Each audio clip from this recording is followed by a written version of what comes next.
The Locker Room, with all the sports news you need, live.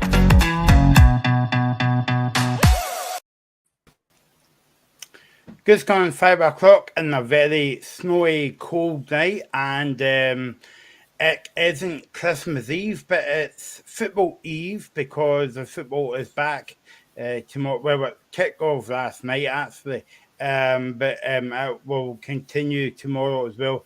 And also, we've got a small matter of the World Cup as well. Final third and fourth playoff on tomorrow night, I think it is.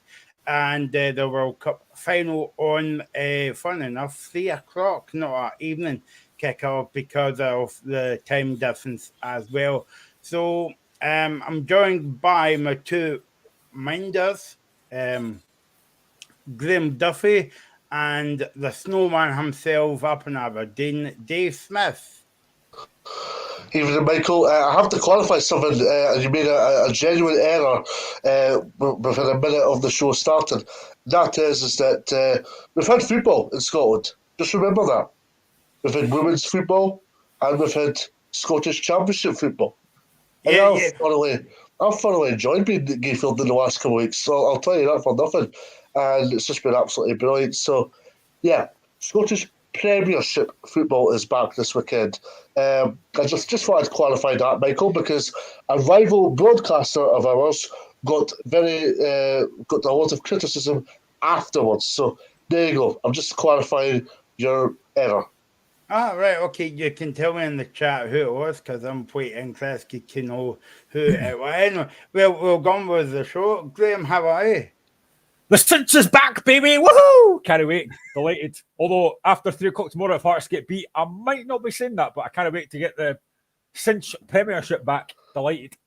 Yeah, no, exactly. So we'll talk about the football and we'll talk about the World Cup as well. Also, if you want to comment on anything we're talking about, Facebook, you know what to do by now. We've only been doing the show for about 10 years. So Facebook Live or YouTube Live as well.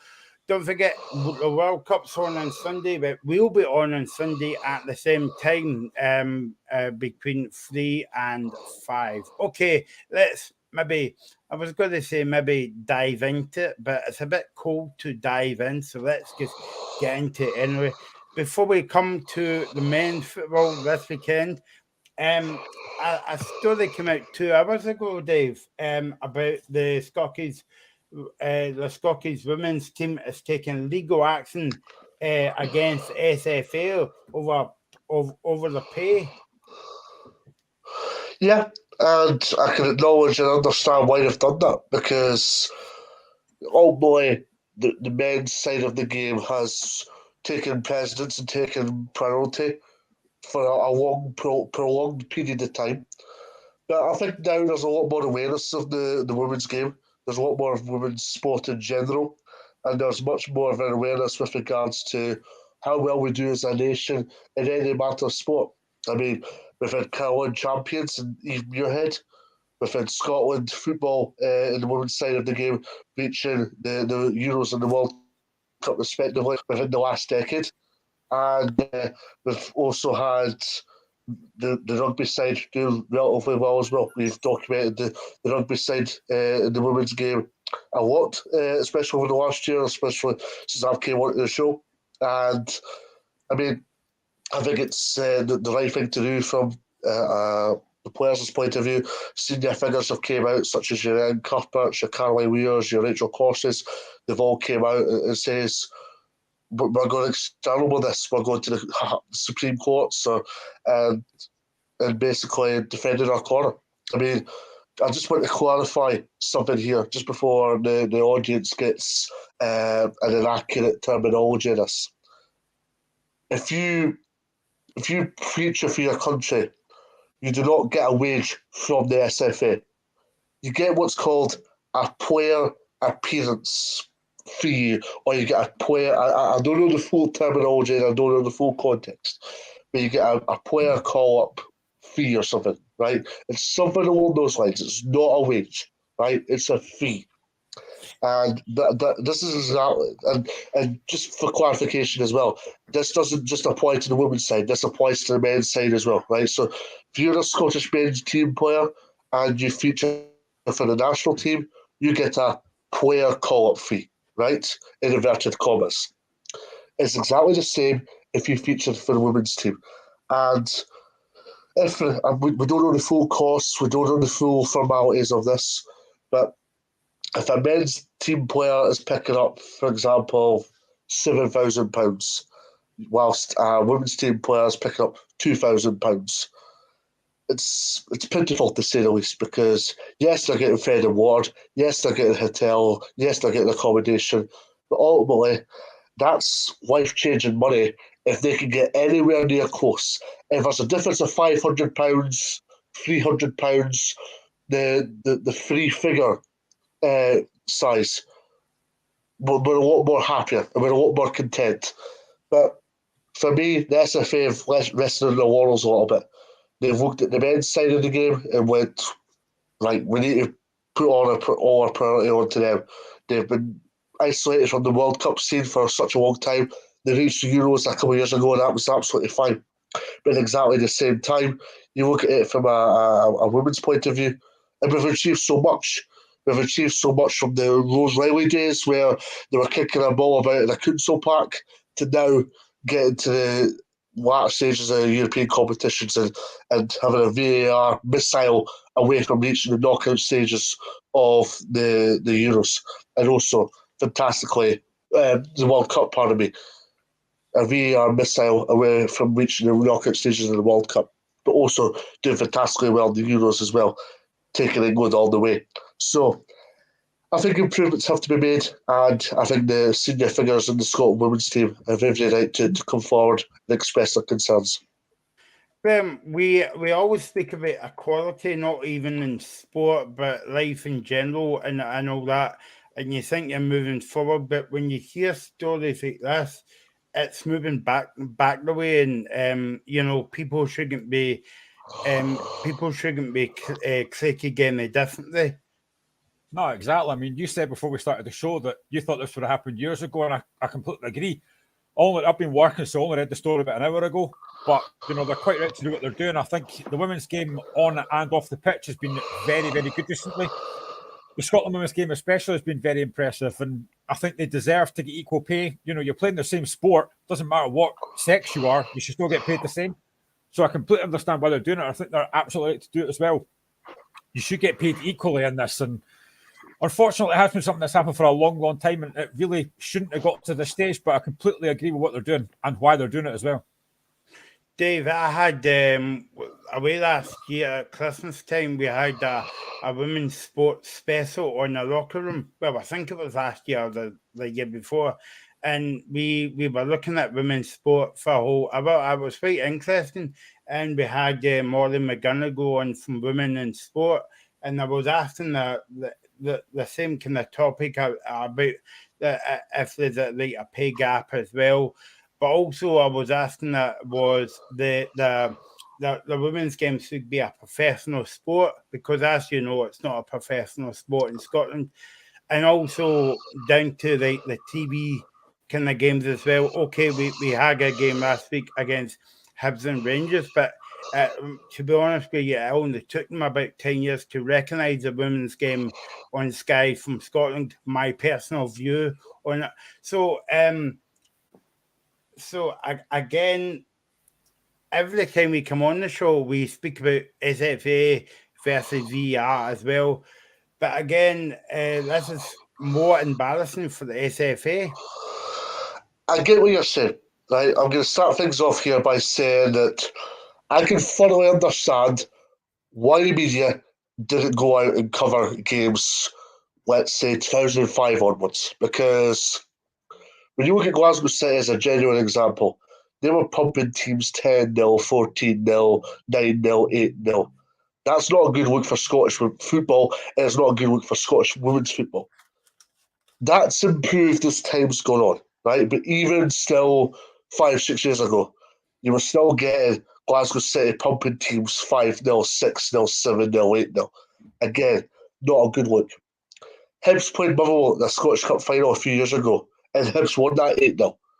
And as much as Motherwell did superbly well to get to the Scottish Cup final, and Motherwell enjoyed a terrific year that year under Eddie Lecky Black, at exactly the same time, BBC Alba would have been speaking to the governing body and say, we don't want games like that. We don't want 8-0 games. We don't want one-sided games. Now, Motherwell did superbly well to get to the final because they had a very good victory in the lead up to over Spartans, but at exactly the same time, it's not a good look. The media coverage has progressed, probably because we've got more professionalism in the women's game. In terms of Glasgow City still, you've got Rangers who are full-time. And Rangers, yet again, Rangers aren't exactly quality in terms of pay, but Rangers still pay their players a lot of money, and they still pay their staff a lot of money. It's nowhere near the men's level, but you don't see any Rangers players coming out in the public domain and arguing, which suggests to me as although they're at a fairly good level. Rangers' budget, allegedly, is $1 million a season in terms of resources, budget for Malcolm Thompson to go and spend players, resources, bringing people in, bringing staff in, bringing players in, wages. It's reportedly $1 million a season. And that's surreal for the women's game. That's quite surreal for the women's game. And also, Celtic are full-time as well, with some good foundations, good resources, good support. Also, Hibs have went through a hybrid model this year. I was reading an article in the Edinburgh Evening News that 50 of their players are full-time and some of the players are hybrid because they're either a university, school, or they've got other commitments that took precedence beforehand. And Hearts are now starting to become full-time as well. Eva Owen's a full-time manager, and they've brought in players from England and brought in Caitlin Mickey and Emma Burnley. They've also got the striker, Charlotte, is it, Graham? Is it Charlotte? Yeah, Charlotte. I've forgotten the last name, but anyway, there is a good core of 4 or 5 teams now who are very serious towards the women's teams and can't be undermined here. But at exactly the same time, I think the news this afternoon suggests to us that we've got a lot more to do with regards to equality, but also how we improve the women's game. Now, just for clarification to the audience, I was a media officer at Forfar Farmington before they folded from the professional game. And I was one of the first people out there in the public domain saying that I don't think we do enough in the women's game to first and foremost promote it. And secondly, I don't think we do enough to get ourselves out in the limelight, get ourselves evolving. And I don't think we do it enough. And if the clubs did more, I think it would help the national team and vice versa. And I think that's been shown very much so. And also, you see it for yourselves, Michael, again, the fact that Dean Gibson is getting interviewed after 27 minutes on Sky Sports and Malcolm Thompson's getting interviewed at half-time. Now, I can understand it if it's a Peter Hennigan's Rangers 10 years ago, because that's exactly what happened to Ali McCoist, I can remember. And I remember Stephen Ferguson and Ross County getting interviewed at half-time in the game as well. But not in a cup final, not for me. And that's where the broadcasters, as much as they did a great job on Sunday at the cup final, I was very impressed with the coverage. At exactly the same time, the accessibility is great, but the cup final is not the place to do it. I was going to say that. Actually, I mean, I thought that was ridiculous. I mean, the Hibs manager there, they're 1-0 down. They're under quite a bit of pressure, and he's getting interviewed during. I mean, I thought that was an absolute nonsense to do that. It really was. So do you think, Dave, as well, that from a media point of view, that was embarrassing? But also, if that was in England, you wouldn't have got a manager getting interviewed during the game. I know that years ago that you used to have, an assistant manager getting interviewed at half-time, but not during the game. Well, as I said, I think Stephen Ferguson got interviewed at half-time in the game for Ross County.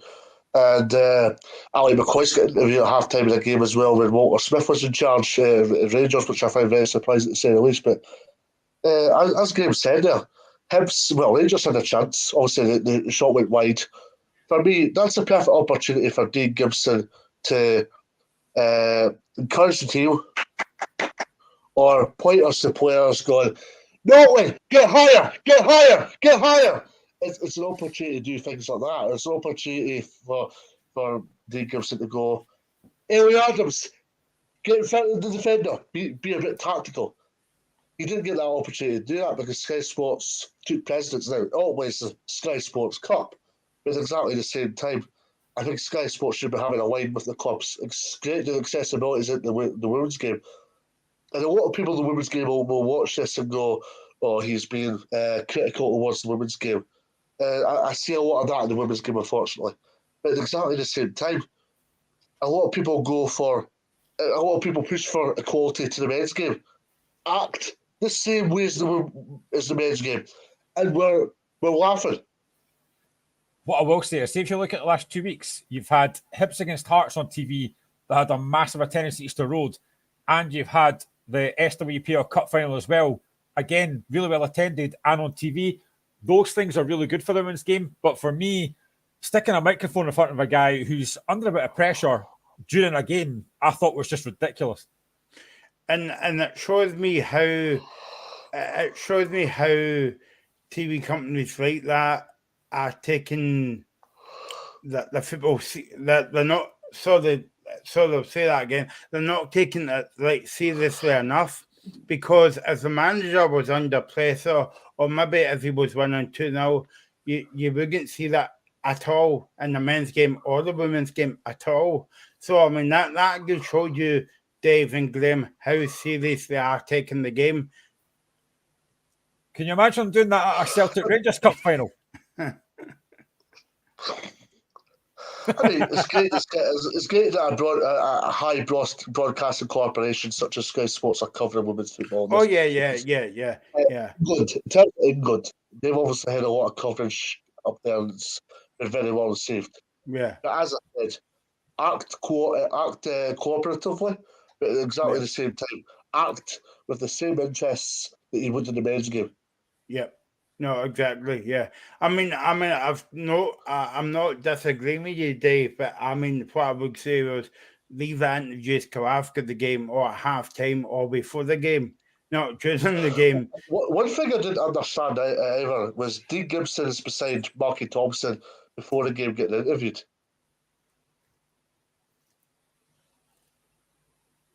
Mm-hmm. Yeah.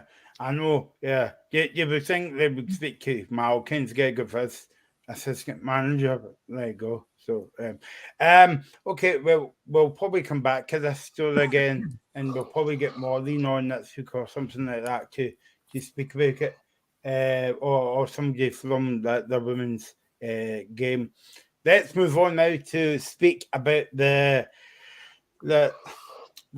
Football League back up and running in the Premiership. Anyway, at Scarky got Ibrox last night, Graham, and it was a very entertaining game. Well, first half anyway. Hibs kind of took the league. The game finished 3-2 by the way to 3-2 Rangers. Entertaining game, Graham, but I mean, I think the second half Hibs could run out of steam, but Rangers done a professional job to get all 3 points. Words I never thought I would say on this show. I was quite impressed by Hibs, and that really hurts me to say. That first half, I thought they were excellent. I thought they really pressed Rangers. They got after them, scored 2 good goals, and I thought they had a chance just before the half time as well. They had a chance to go 3-1 up. I thought they were very good. They really took the game to Rangers. And then second half, talk about game of 2 halves. Second half, I think Michael Bean made a tactical change, and after that, Rangers pretty much dominated the second half. There was only one team getting back in that game.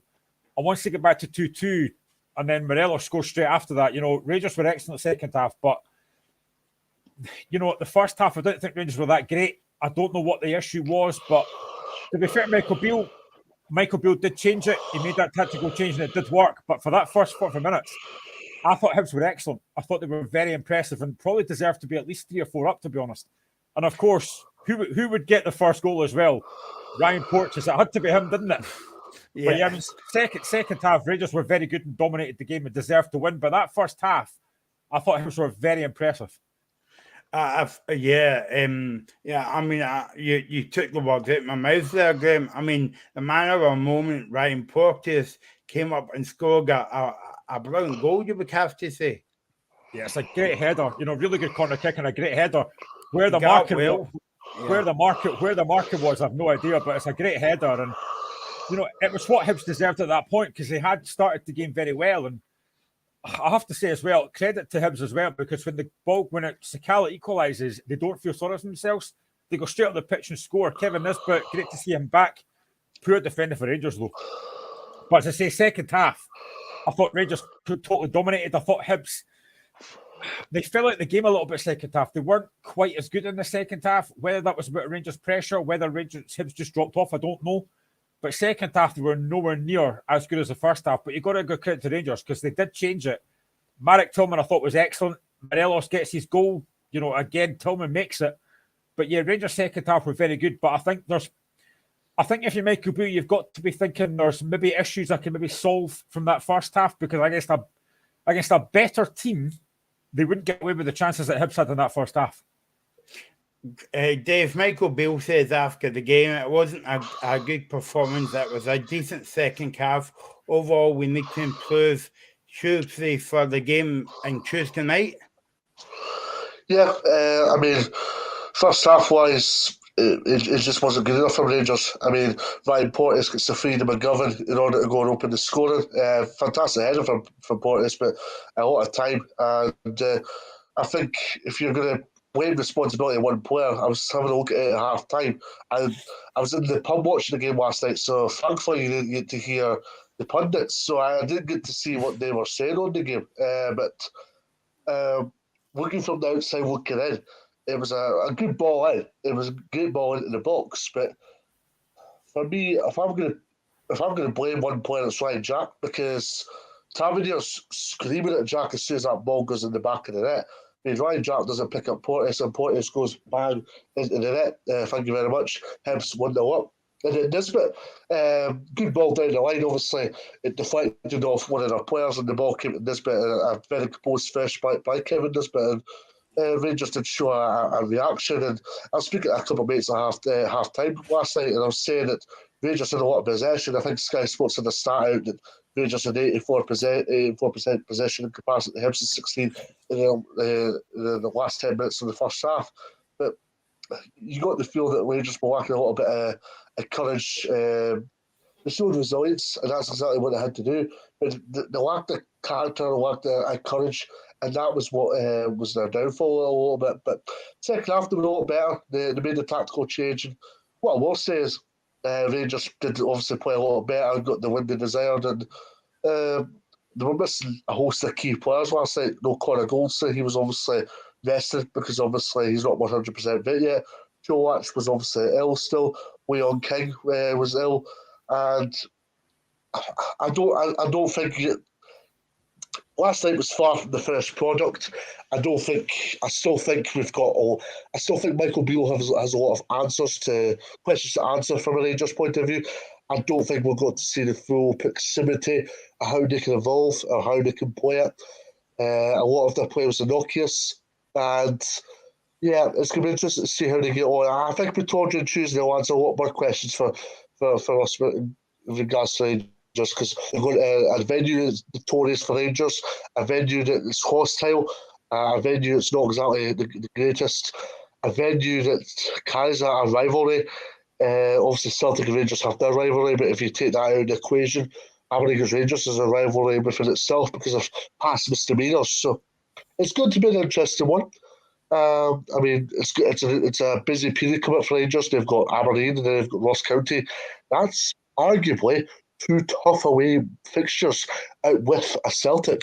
So, yeah, it's going to be an interesting one. I still think there's deficiencies in Rangers.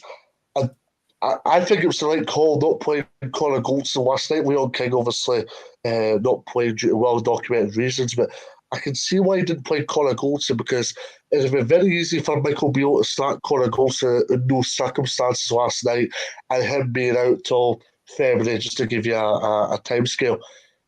I think it's better if he's drip fed back at the Rangers side.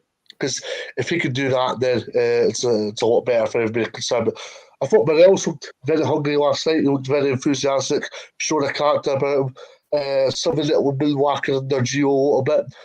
Same with Ryan Kent. I thought Ryan Kent looked quite. Tillman looked quite good. And that's positives for Rangers, but I still think there's proof in the pudding for Rangers, and I'm looking forward to see how that evolves as the weeks and months go on. Graham, from a Hibs point of view, good half-time came at a bad time for them last night. Probably. I mean, that's 7 defeats in the last 8. That's not a great record. They're now sitting 8th in the league. And again, you go on social media last night, a lot of Hibs fans were saying that was dreadful, that second half. And I think they did maybe sit off a little bit. But again, I think you've got to give credit to Rangers. They had a bit of a kick in the teeth at half-time, obviously, by Michael Beale. He must have got after them at half-time, rightly so. And we saw a better performance. But I just think to keep that intensity up when you go to Glasgow is very, very difficult. And that first half, they put a lot into that.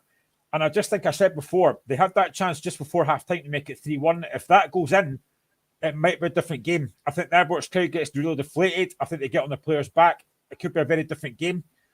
The fact they didn't take that chance, they didn't give Rangers that thought, right, we're still in this game. We get the next goal, we're back in this. And second half, they dominated the game. I think Hibs could take positives from that game. Again, as I said, Kevin Nisbet looked very good yesterday, back in the fold again. He's been a huge miss. I mean, I've said before, they rely a lot on Martin Boyle. Yesterday, I don't think they missed him quite as much. I think they were much better yesterday. But they've got to carry that first half performance on to every game they do, but for 90 minutes, because you can't play for 45 minutes. But there's positives to take from Lee Johnson. But again, a lot of Hibs fans are not convinced by Lee Johnson, and I can understand why. I mean, 7 defeats in the last 8 is not great. But there are positives to take from that. They've gone to Glasgow, they've had a goal, Rangers have come out at the end, but there are positives to take from Hibs, I think. Lee Johnson says after the game to Hibs TV, it was a good performance. It was a decent performance to build on. All the work we did over the last few weeks came to the forefront. We were unlucky not to go on 3-1 up at half time, as you say, Graham. But I am very positive on this performance, and there's a lot to build on. Do you agree with his comments, Dave, there? You're on mute, I think, Dave.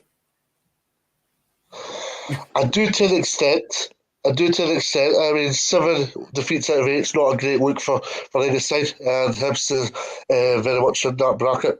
I mean, it's going to be an interesting festive period because they've got Livingston, and then got Celtic. That's the Edinburgh Derby, which obviously Ryan Porteous is suspended for. So that's going to be interesting. And then I think I don't want to make judgments early on, but I think Motherwell away Motherwell away on the 8th of January, which I think is live on telly actually. I think that could be crucial for Lee Johnson, funnily enough. Just because of obviously the deteriorating form that Hibs have faced. Now, there's no doubting that they have heavy reliance on Martin Boyle. I seen it myself firsthand when I seen him at Batondre a month ago. And Hibs made some good passages, but did very, very little in terms of the final third. And Martin Boyle would have made a difference in that game. And for me, Lee Johnson, if he gets the time and if he gets the accountability required, needs to get somebody of his ilk. Now, I'm not saying you'll bring in with Hibs' budget. I'm not saying you'll bring in somebody that's as good, but bring in somebody similar that has that bit of quality that's going to propel Hibs up the league. Because if they can do that, they're going to be in a much better place. They showed for 45 minutes last night, even although Rangers had their deficiencies, that they can be a formidable side. They can be competitive. I mean, Porteous scores for a set play, but Nisbet, that's a move up the park and Nisbet tucks the ball away. That's what good sides such as Hibs are capable of. They're capable of hurting teams as and when required. And I don't think Hibs show it enough, hence why they've had a decline in form. Also, exactly the same time, how they're struggling to get results. The fact they played last night isn't a good look for them either, because that's them one defeat in. and there'll be a hesitancy when they look at the fixtures this weekend and see the results coming in. Because you look at some of the ties that we'll be speaking about later on the show: Ross County against St Johnstone, Livingston, Dundee United, who else? Hearts Kilmarnock. I don't know, but you'd be expecting Hearts to beat Kilmarnock, but irrespective, there's a lot of ties there where teams are playing each other round about Hibs' area in the league table. I wasn't heavily convinced by Hibs at the start of the season. I'll be brutally honest with you on that front, because they had a poor Premier Sports Cup campaign. The season started okay, but I think that was because they had a vulnerability. Also, they had adaptability as well. They had that adaptability with Boyle coming, but what has it affected more of Mark Boyle's injury? Has it affected club or country? I'd say club, because for Australia, they showed it in the World Cup. They've got players that could be good on the ball, they can play in the front foot. For Hibs, they've shown it for years. Since Boyle has pretty much taken centre stage, they're a one-man team. Mm-hmm. Yeah, I would agree with that, Graham. I would agree with that comment Dave made about Hibs are kind of one-man team. A bit like what we were saying about Tony Watt with Murwell. You know, like where the goals coming from there, Graham. But the point I was going to make was, do you think it's unsettling for the Hibs team, because every couple of weeks they've got more managers and prime ministers at the moment? And did that not help? Did that not help them any? Probably not. No, and I think, Martin Boyle, there's no doubt he's a fantastic player. And I'll be honest, as much as it was disappointing to see him not play for Australia, I was delighted that he was out, because I know that he's going to cause problems for Hearts. But I think Martin Boyle is a massive player for Hibs. I think they have that caveat of the fact that Kevin Nisbet's back, and he's been a huge miss for them for me. And he showed up with his goal yesterday, a really good finish as well. But Martin Boyle is a huge miss.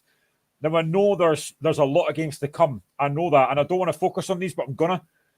There are 2 derbies in January. There's the league game at Tynecastle, and then the cup game in January, on the 22nd of January.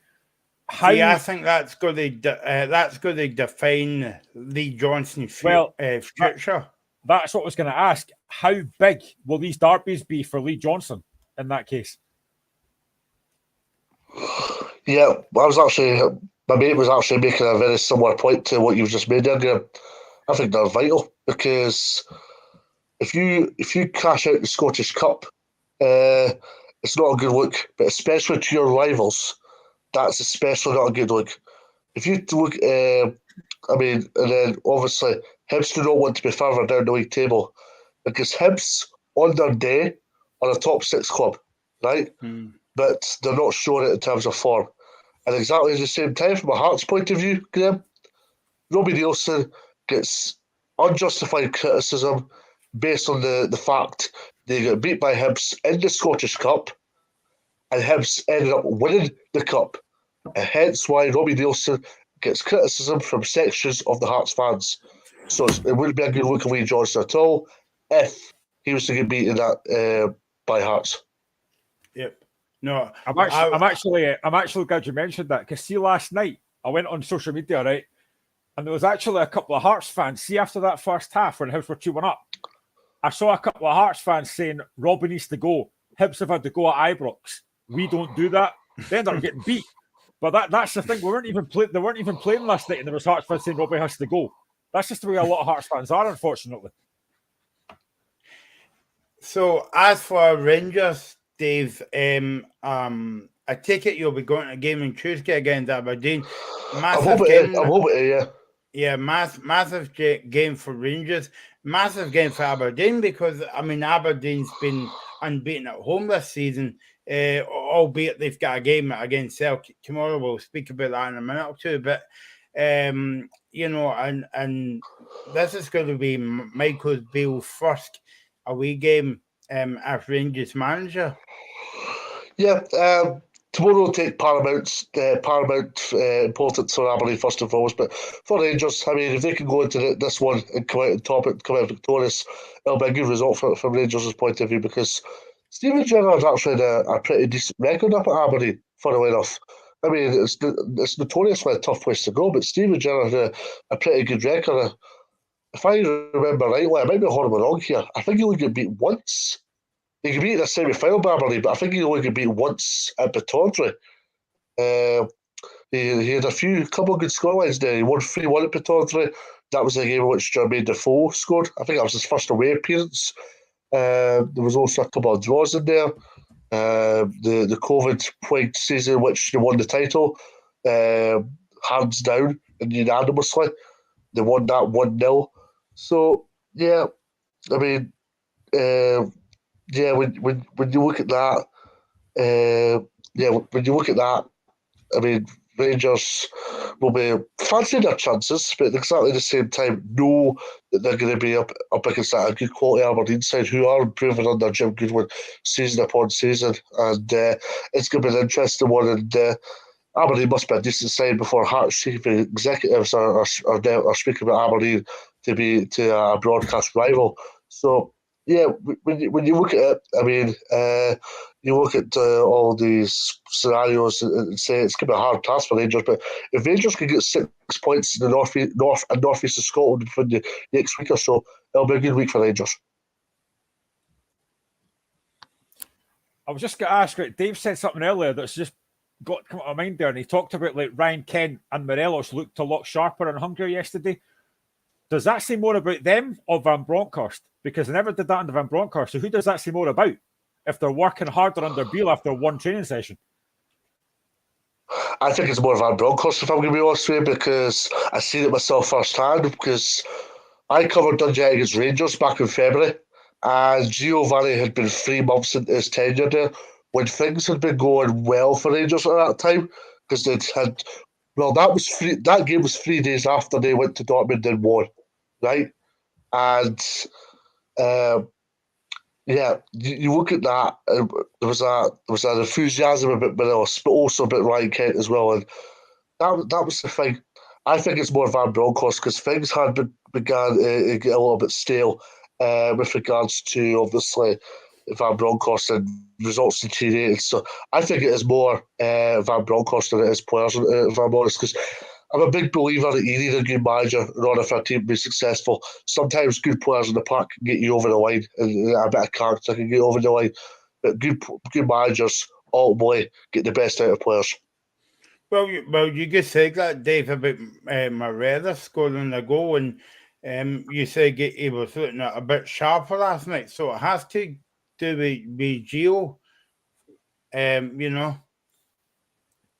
I kind of think if I'm Van Bronckhorst watching that last night, I'm thinking, why didn't you do that for me? I'd be raging if I was Van Bronckhorst. Not in the first half, but well, true, yeah, but nobody did in the first half, to be honest. Yeah, apart from Hibs. Okay, so big game on Tuesday night for Rangers against Aberdeen in the hopefully not snowy conditions up in Piccoglie. Let's stay up in Aberdeen because Aberdeen is the focus of the big two at the moment because they have got a big game tomorrow, Dave, against Celtic. Of course, Celtic wants to keep their winning run going. So does Aberdeen. Yeah, it's going to be an interesting game. I'm looking forward to seeing how Celtic get on. Obviously, I can't go now because of last-minute emergencies that we'll get on to. But I'm looking forward to seeing Celtic. I'll try and watch the game because I'm going up to have some lunch in Inverness beforehand. So I'm looking forward to seeing Celtic and see how they get on. I'm interested to see how they get on after a month's hiatus. Celtic have played some friendlies, but friendlies is completely different to obviously competitive league action. I think the break-off done Celtic the world of good because obviously they had a lot of Champions League football but in coordination with obviously their league action. So we just see how they get on. I'm looking forward to see how they progress. Now, it's funny because last October, Celtic went to Pittodrie and won 2-1, and that was Ash Postecoglou's first away win, and what a difference in the quality of the side, but also the difference in terms of how they've just evolved as a team and the cohesion of the team within the space of 14 months, because it's just been starkly to say the least. It's just been absolutely brilliant from Celtic, and it's going to be an interesting game. I'm looking forward to see if Gio Kamakis plays tomorrow, because obviously there's a lot of talk about him just now. He's changed his agent, so that's going to be interesting to see if he starts. He's obviously a top striker for Celtic. We'll just see if Celtic if Ange goes with a 2 or if he goes with Kyogo.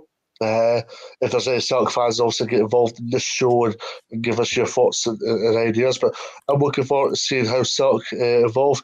We'll just see if Alistair Johnson plays, because obviously he's just signed for Celtic, and Celtic have been very proactive in terms of the transfer market. So I'm looking forward to see how that all develops.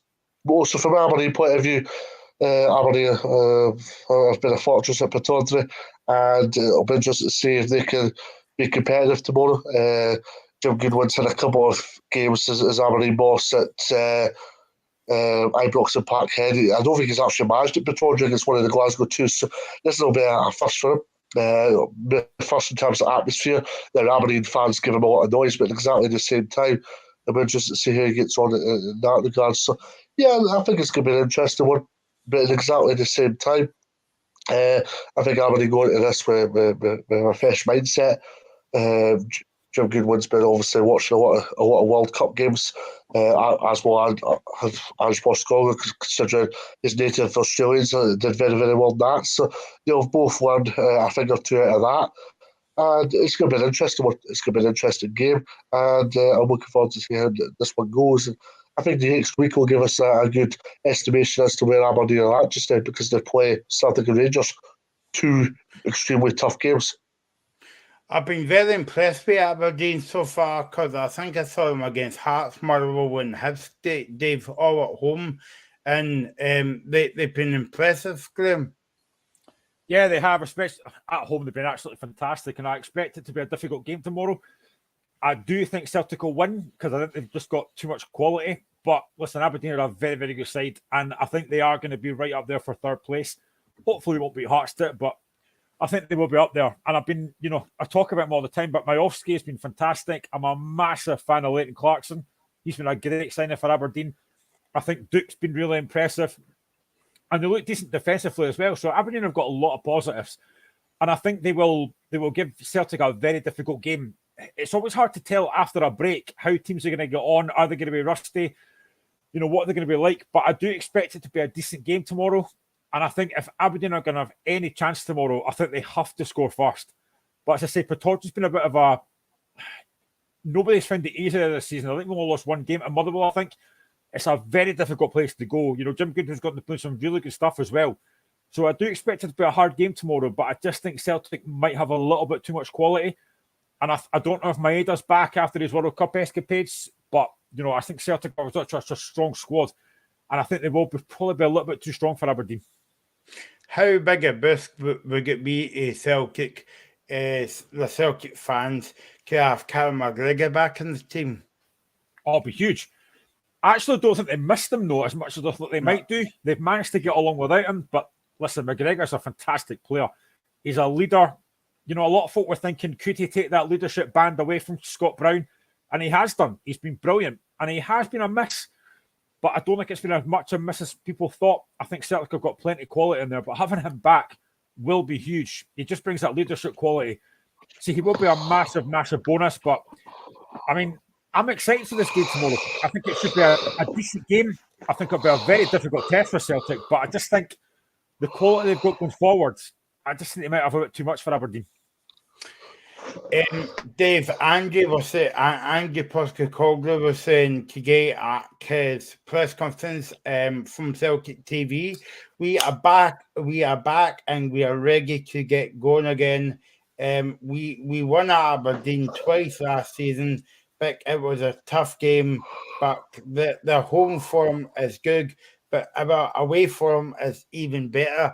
I like how you ask Andy Postecoglou a question, but he makes out to be, yeah, but we're much better than them. Yeah, I think Ange Postecoglou is a media darling. A media darling in a completely different way. It's not a media darling in terms of, oh, hiya, pal. I know you're second bottom in the league, but things are going well. It's fine. He's a media darling in the aspect that he'll wind up the media, but secondly, he'll he'll he won't be afraid to speak his mind. He speaks his mind on everything, whether it's Scottish football, Australian football. He also helped a guy with his who was stuck in the snow. So that just shows how good a Samaritan he is. So there's everything that you can not like about Ange Postecoglou. He's just a completely sound guy, and there's a lot going right about Ange Postecoglou.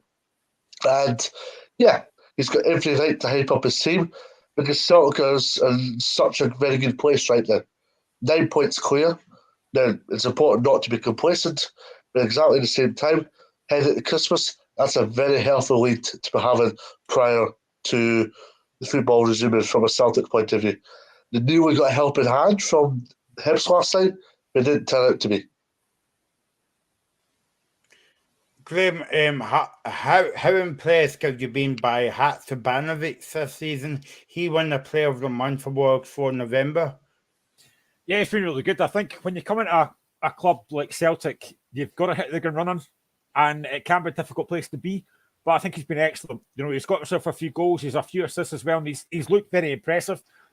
But I think, you know, as a non-Old Firm fan, you want to dislike an Old Firm manager, and it's very hard to dislike Postecoglou because he just comes across very well in his interviews. He's the way he is with the media, I think he's very impressive. You know, if he doesn't like somebody, he still calls him mate, which I find quite impressive. But he's just got that. He's a very likable character, which is very frustrating. But his signings have been very impressive. You know, I've said this before, his signings have been excellent. When you sign players, they can be in a bit hit and a miss, but Postecoglou seems to have signed very, very well. And Haksabanovic is another one. You know, he's getting the best out of all these players. And I think you can see that the Celtic players want to play for the manager as well, which is really important, as we've seen that hasn't happened for Van Bronckhorst at Rangers. So I think, yeah, Haksabanovic has been excellent, and I think he'll have a big say in the game tomorrow, I think. The other bit of key news from Celtic's point of view is they've got a fullest fit squad, but the only doubt is Stephen Welshie is out the game tomorrow. And they're getting to Reg Scotland, and he says Celtic has the Reg deal in Angie. So there you go. So yeah, Aberdeen will be put to the sword tomorrow, Dave. But it's just what you were saying earlier on. It would be quite interesting to see how Aberdeen copes in terms of the first game back for Celtic as well. But can Aberdeen keep that form up and get a performance and get a result? It's going to be very difficult. Dave is on mute again. One more, you've got a hat trick, Dave.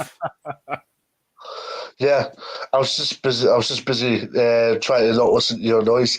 I'm joking. Yeah, I mean, when you look at Celtic, I mean, they played Aberdeen early in the season, and Jota hit a stunning strike, and then Celtic killed the game off. And I don't think Aberdeen did a lot wrong, but at exactly the same time, they're going to be hit by a bit of quality. And that's exactly what sides such as Celtic could do. And then Aberdeen did kind of disappoint themselves at Ibrox in the corresponding game back in October, a game in which subsequently Michael Beale was that actually. But yeah, when you think about that, I'm interested to see how Aberdeen get on tomorrow because obviously Red Army will be out in the hundreds. I think Aberdeen are improving in terms of they're getting more in the front foot, they're getting in good areas, and it's a different proposition that I've alluded to in Pittodrie in comparison to away fixtures, because away fixtures they just can't buy a win or they just can't buy a good performance just now.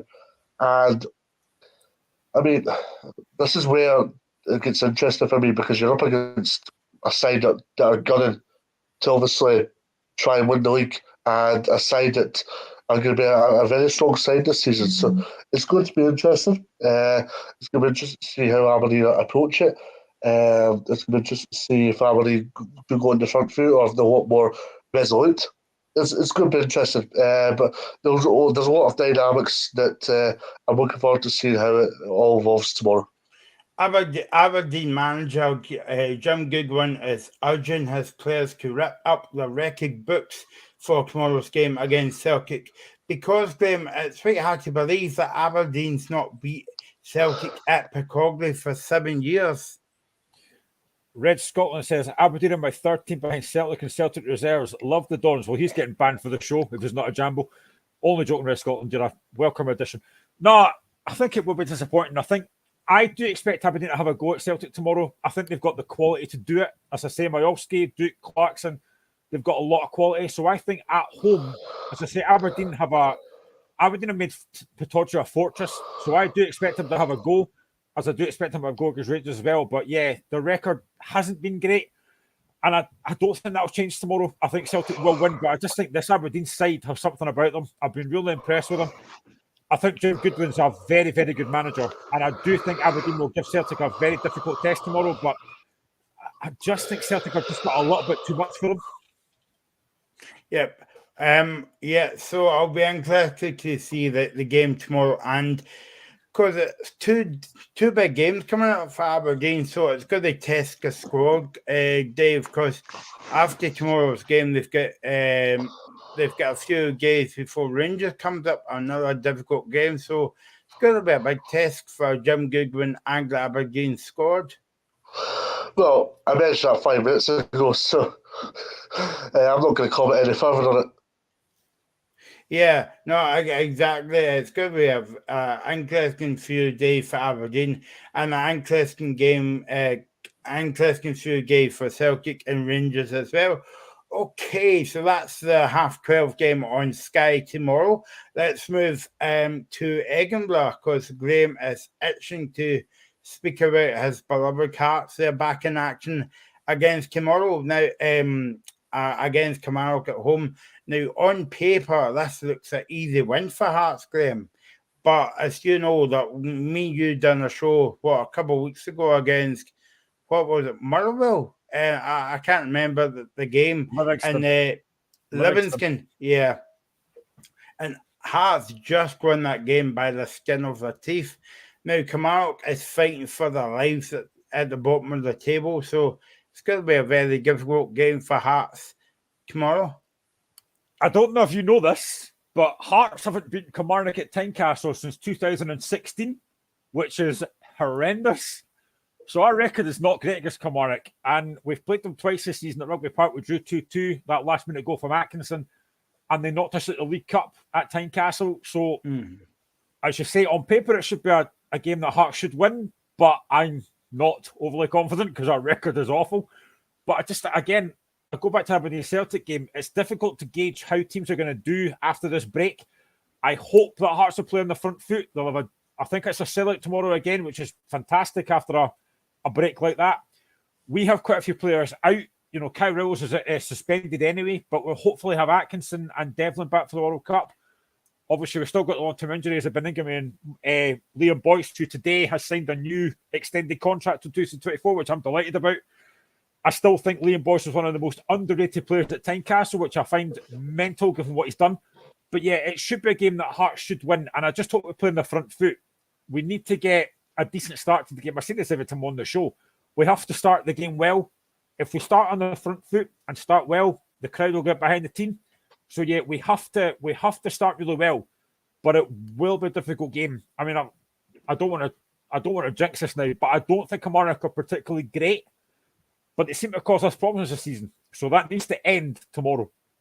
But in saying that, Graham, Dave, if Kilmarnock gets an early goal, that big support that Hearts will be a bit quiet as well. So I think Kilmarnock will need to score to have any chance in the game.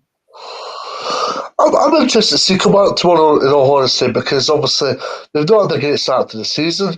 Things haven't progressed well as they would have liked. They've not strengthened. has that bit of time with Derek McInnes working with players proved to be good fruition for the players?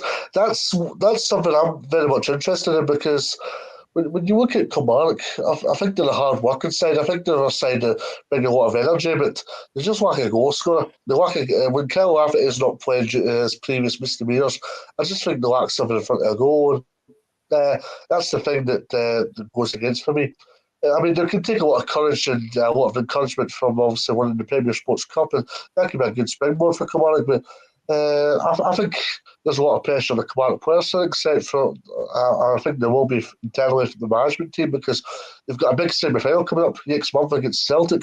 It's an opportunity to play away at the manager's plans. It's an opportunity also to get some much needed momentum and keep the season alive. The season's still alive for Kilmarnock.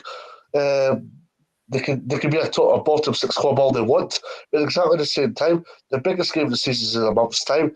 This is an opportunity for Kilmarnock to get 4 games in where they can get some much needed points for the league, and in turn help them in terms of the semi-final when they go and play against Celtic. See if they can be competitive, because Derek McInnes is renowned for doing very, very well in the cup competitions.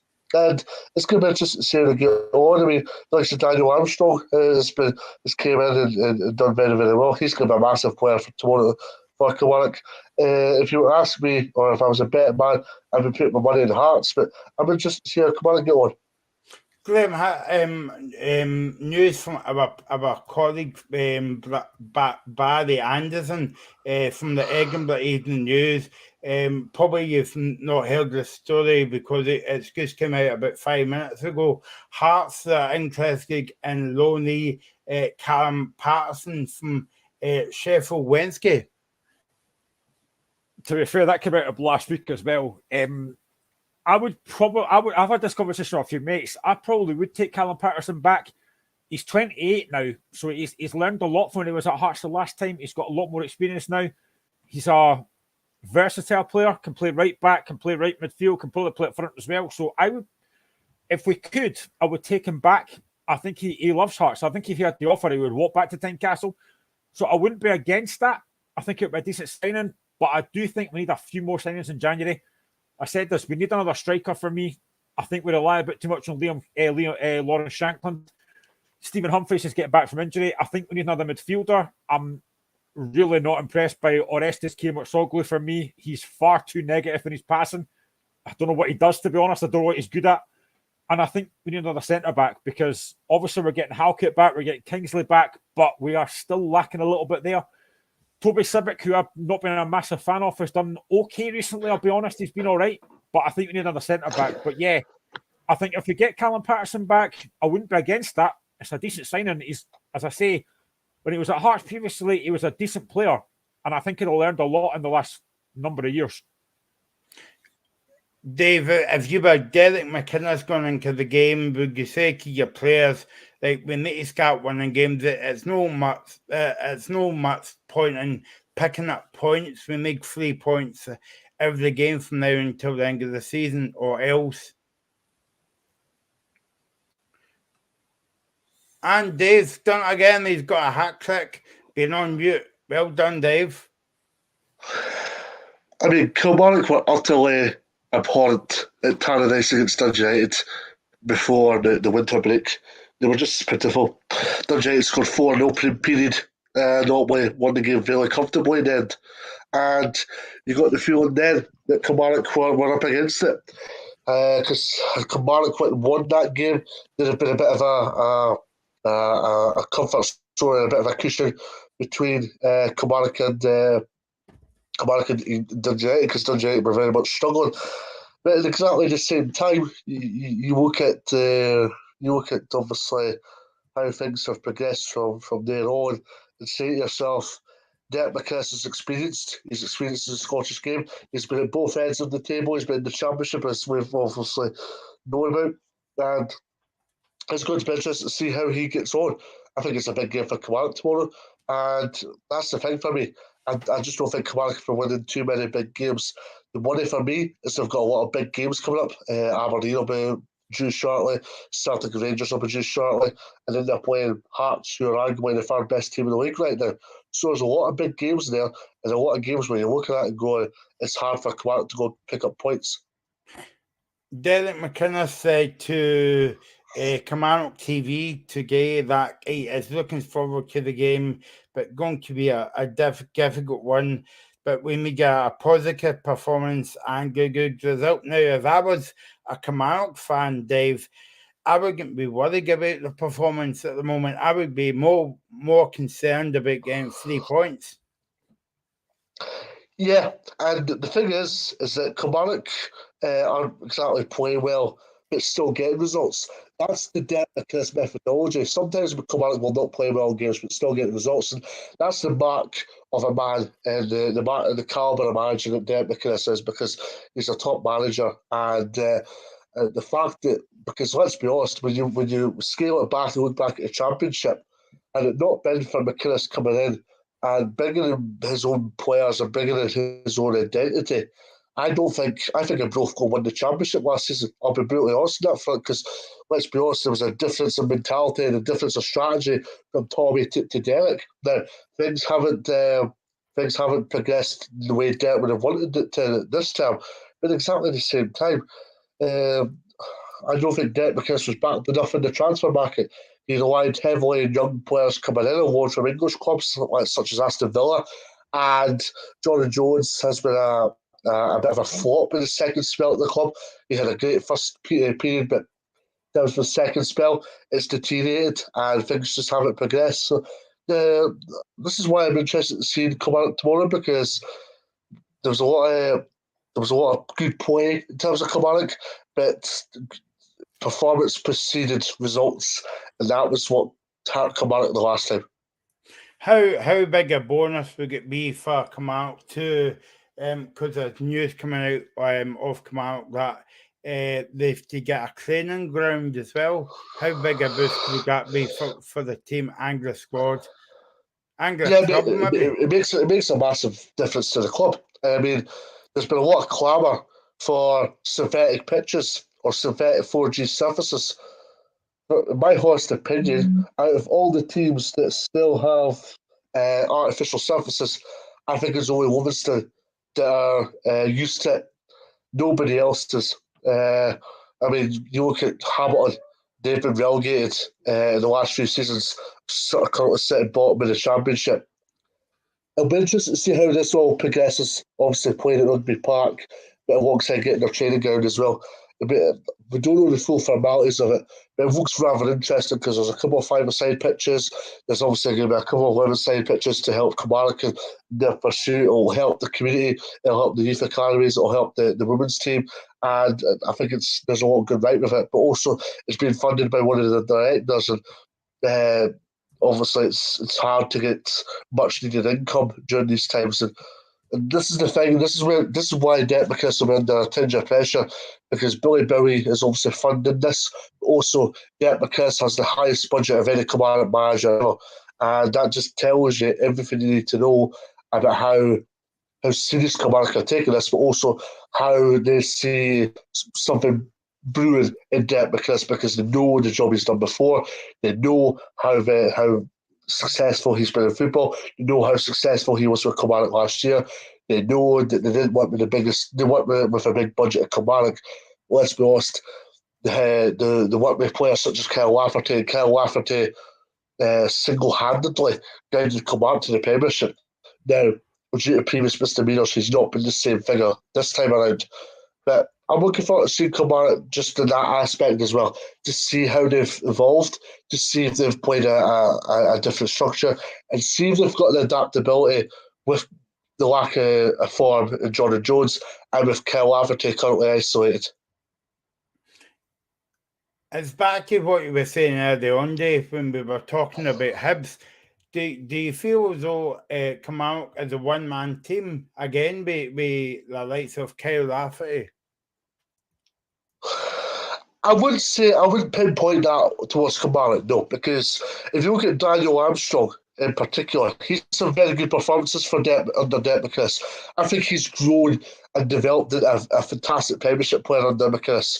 He had a brilliant game in the Premier Sports Cup against Dundee United. He scored in that game, he scored a header, and he was one of the smallest players on the pitches that day in question. Also, whenever Kilmarnock have had some positive player, whenever Kilmarnock have got into some good areas, Daniel Armstrong's been at the forefront of that. So I don't think they're a one-man team. I do think they need to improve in the final third, but I just don't think they have enough. I don't think they have enough in comparison to other teams in the Premiership, because you look at the relegation battle at the moment. I think Ross County got off to a slow start. They're improving. They're United. They're a bit hot and cold. They're a bit erratic at the moment. Kilmarnock, for me, are in disarray. They're just lacking an organisation just now. And if they can get that organisation, I think they'll improve come time. Yeah, so that's the game tomorrow against Hearts and Kilmarnock. We're going to speak about your game that you're going to, Dave, up in Ross County in a minute. But let's speak about Livingston against Dundee United tomorrow. This could be a sticky one for Dundee United because, again, you were talking about artificial surfaces. Livingston's got one as well. They go to Livingston, but you always guarantee a game when you go there. And Dundee United aren't in great shapes at the moment, you would say, before the World Cup. No, I would agree with that. I mean, Dundee United did very, very well when they played Kilmarnock. They were very, very good in that evening in question, but Dundee United's record against Livingston's not very good. And I've probably just jinxed it for Livingston there, but it's exactly the same time. I'll go and have a look for myself, actually. I think, I'll just go and check the head-to-heads here, so apologies for being on my phone here. I think it's, I might be wrong, I think it's April 2018 since Dundee United last beat Livingston. And that's some going. That's 4 years since that. And yeah, that's rather interesting to say the least. I mean, Dundee United Livingston games are always hotly contested clashes. There's always goals in games. I don't think there's been a 0-0 game for a while. They're always hotly contested. If memory serves me right, you need to go back to September 2003 for the last time there was a 0-0 draw. So that's good going. Both sides have very, very good attacking prospects. Obviously, Livingston have Bruce Anderson, Joel Newbley, but Dundee United have Stephen Fletcher and Glenn Middleton and Arna Formidable Force. Dundee United have a host of international prospects as well, with Aziz Behic and Mark Birighitti. So it makes for an interesting game. And alongside that, Liam Fox has gone back to his old home because he was assistant manager to David Martindale a couple of years ago. So Livingston's somewhere where it's quite familiar for Foxy. So it'll be an interesting one. Dundee United played Swansea in a friendly. We could beat 2-0, but United gave a good account of themselves against English Championship opposition. So I'm looking forward to see how this one goes. And as you say, Michael, obviously Livingston have the artificial surface, and Martindale's very astute when it comes to deal with those surroundings and deal with that environment. So Livingston are a different position from other Scottish Premiership sides, and I'm looking forward to see how this one goes tomorrow.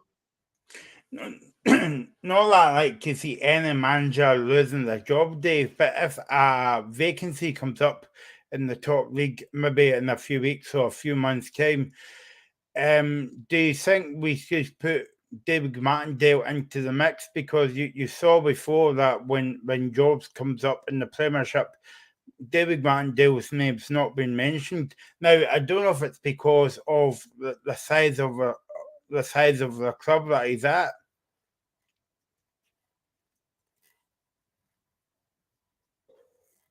I think it is that, in all honesty, because ultimately, I think for David Martindale away from Livingston, it needs to be the right job.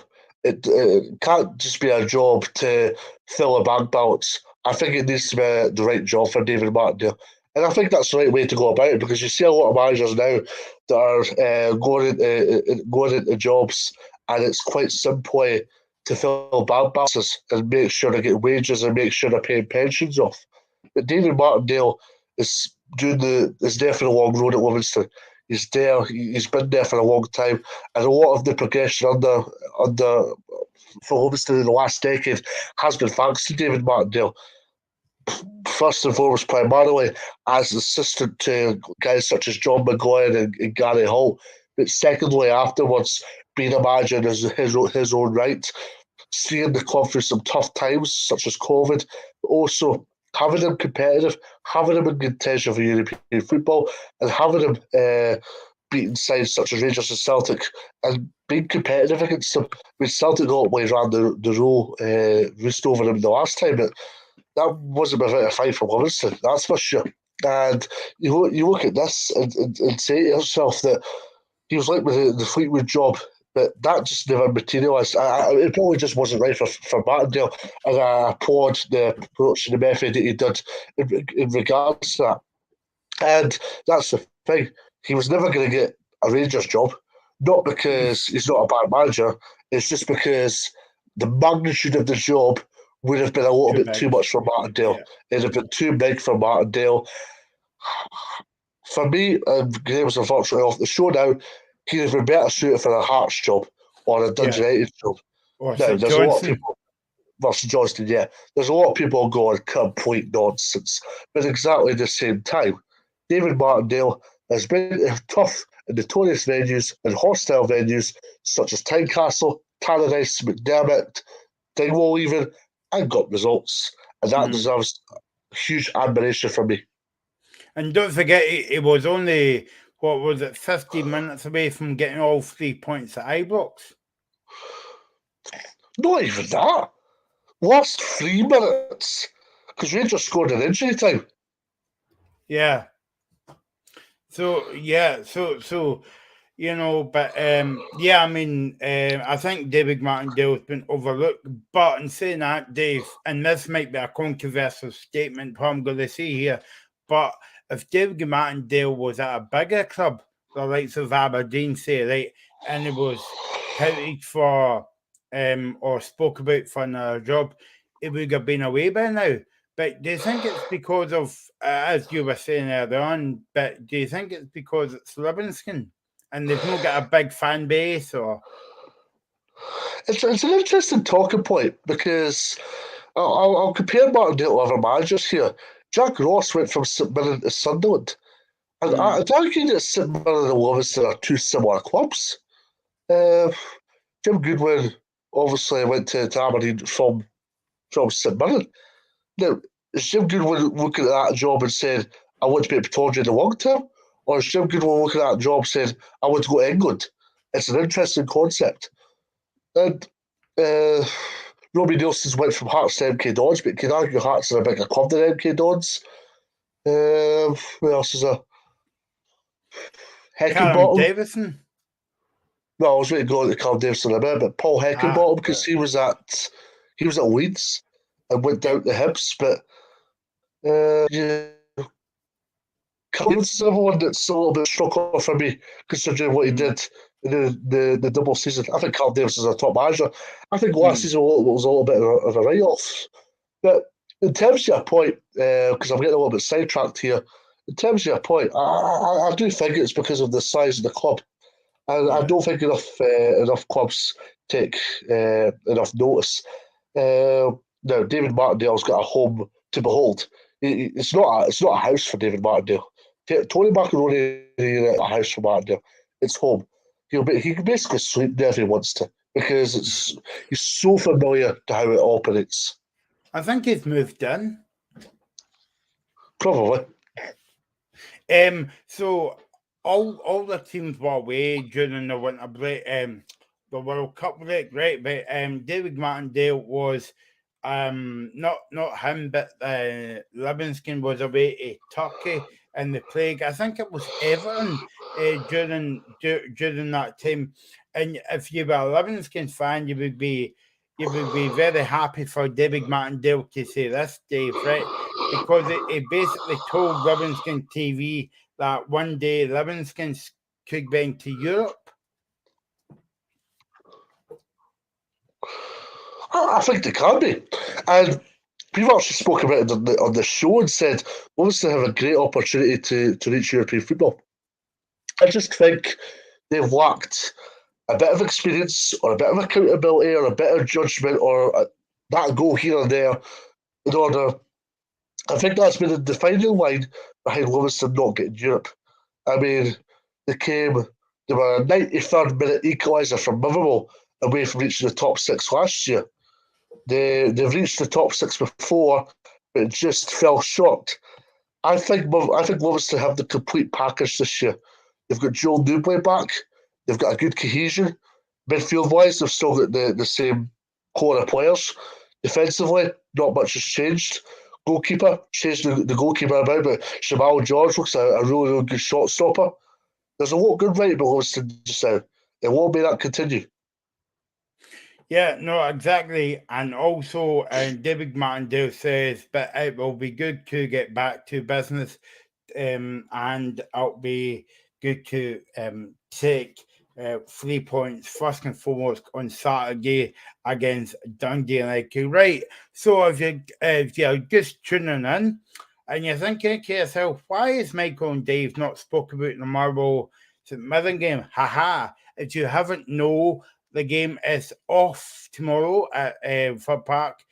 Marlow against St Mirren. The game is off. It's a frozen pitch, and the manager of Motherwell was getting interviewed today, and he was a bit frustrated, Dave, even that the game was off.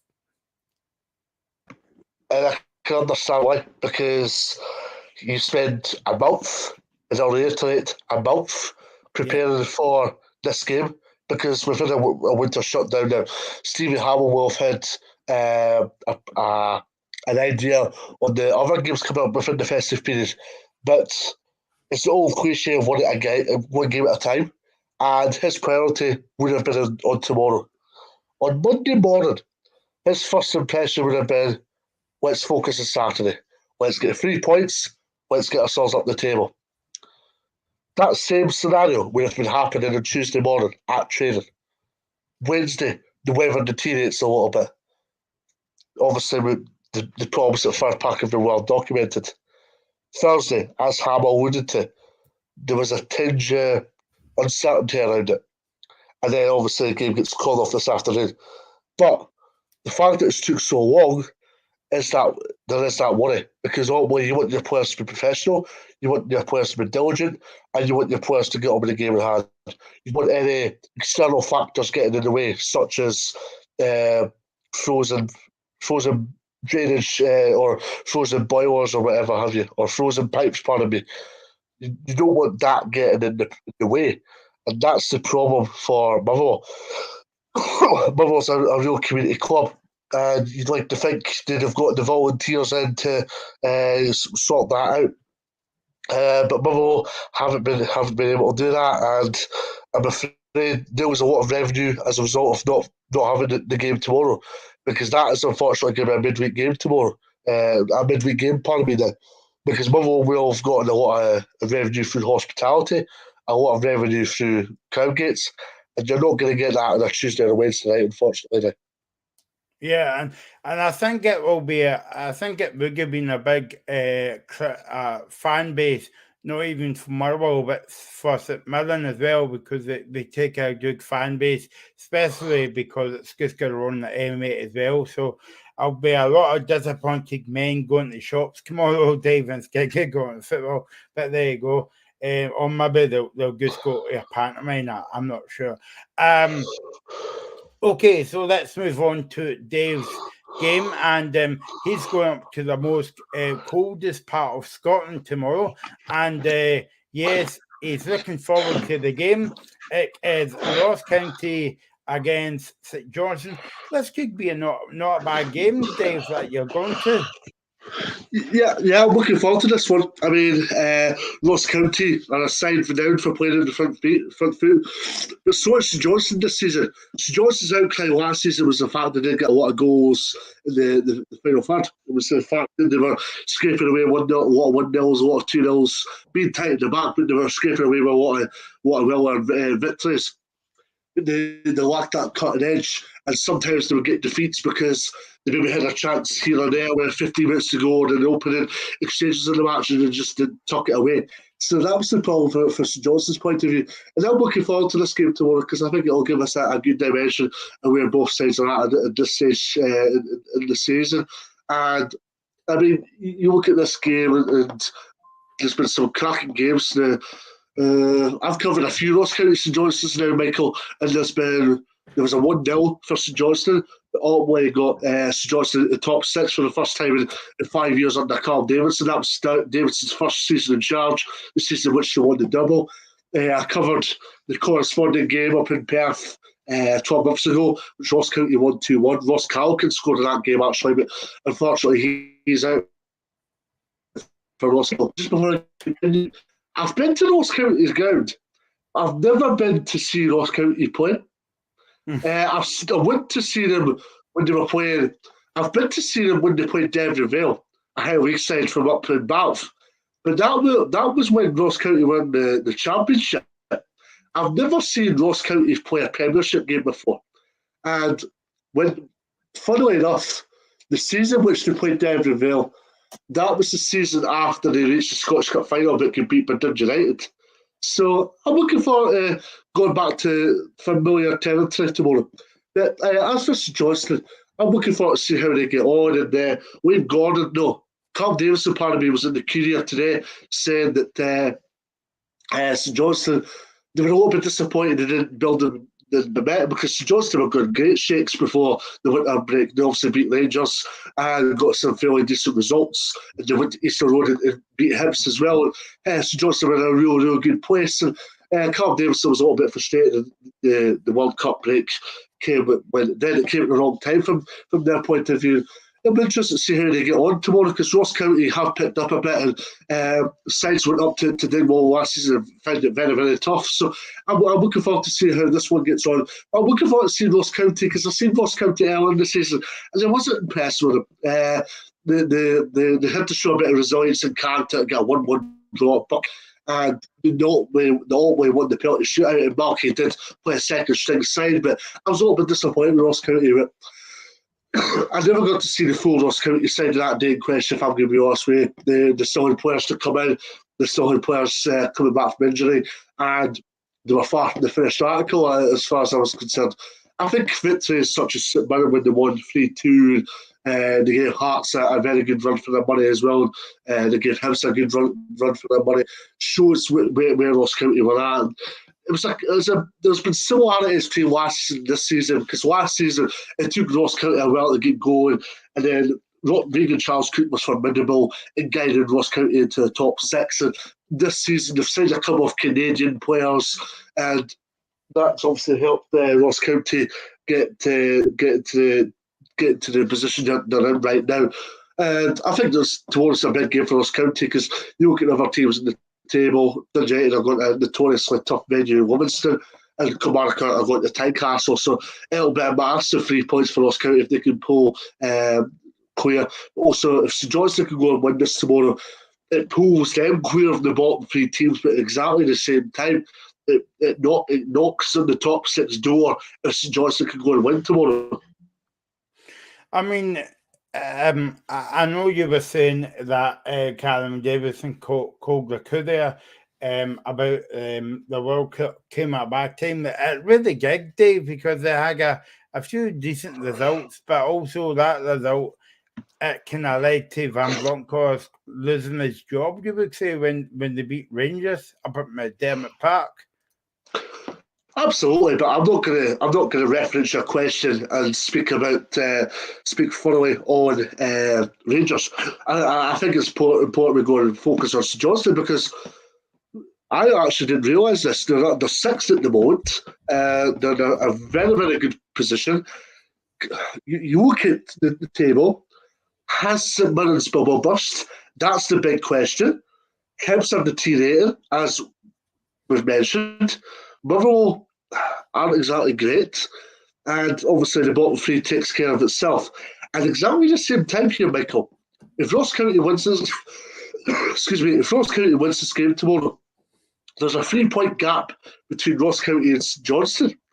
which will make the table even tighter. But if St Johnstone can go and win this tomorrow, it's 9 points between St Johnstone and Ross County, which makes this game very compelling to say the least tomorrow, Michael. But at exactly the same time, I think St Johnstone have a better organisation about their play this season. Liam Gordon was telling the Courier a couple of weeks ago how there was so much problems within the dressing room, primarily because of COVID. They had a huge COVID outbreak at the club, and there was a lot of young players brought in, and they just never got familiar to the surroundings. So it was a frustrating season all round. But I think I feared the worst for St Johnstone this season because they lost big players such as Craig Bryson and Sean Rooney and Chris Kane. And no, not Chris Kane. Carl Hendry. They lost Carl Hendry to Fleetwood, I think it was. Or no, Salford. They lost him to Salford.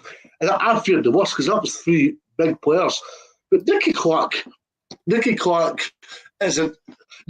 Carl Hendry would actually have a really good partnership. But Nicky Clark's been a really good phenomenon for St Johnstone. He's been a really strong acquisition because he doesn't get the credit he deserves, but he's went to St Johnstone. And it's been the right environment for him because McKellis is renowned for bringing in experience. But at exactly the same time, you look at the players that he's brought in, Carl Davidson, and it's full of experience. Conor McLennan's a bit younger, but Andy Considine, been about the game. Nicky Clark, been about the game. And Conor McLennan just didn't get a chance at Aberdeen, and he's showing in glimpses at St Johnstone what he's capable of. Yeah, no, exactly. I take it if Ross County wins tomorrow, Dave, they'll basically invite you back as a guest of honour. Yeah, I'll just need to get a Ross County season ticket holder if it comes through. I've had one defeat under Ross County, one defeat, and that was that St Johnstone game. They beat 1-0. I was speaking to you about, but that was under Yogi Hughes. I've got an undefeated record under Malky Mackay. Something that I haven't told him yet. I might tell him tomorrow after the game. Yeah, no, what's what you're saying? All depends on the score, Dave. Definitely. As for Ross County, who are you looking forward to see? Is there any player that stands out on for you at Ross County at the moment? Before I make a note on that, Michael, I was interested because Malky Mackay spoke to the local journalists up in the Highlands previewing this game tomorrow, and he was referencing the fact that he's been watching the World Cup and pinpointing little wee bits to players. One bit that was of particular interest to myself was the fact that he was looking at what game was it? It was the Netherlands-Argentina game last Friday night, how Netherlands got a goal in the 101st minute, and it's because the Argentina player doesn't pick up the Dutch player who subsequently goes and scores. So he's been looking at 2 or 3 different things. He's been looking at lots of things, but 2 or 3 flashpoints in particular that he can tell his players about. And I think that evidence, and I think that video analysis goes a long way to telling you how that small details can be important with regards to a season, with regards to getting a result in the park, and with regards to getting a goal or in subsequent terms a defensive clearance. So I think Malky Mackay's a very astute manager. He's had his misdemeanours, which was very much documented on. But in terms of players I'm looking forward to seeing tomorrow, I'm looking forward to seeing the boy Danda. Wide player for Ross County. I've heard a lot of good things about him.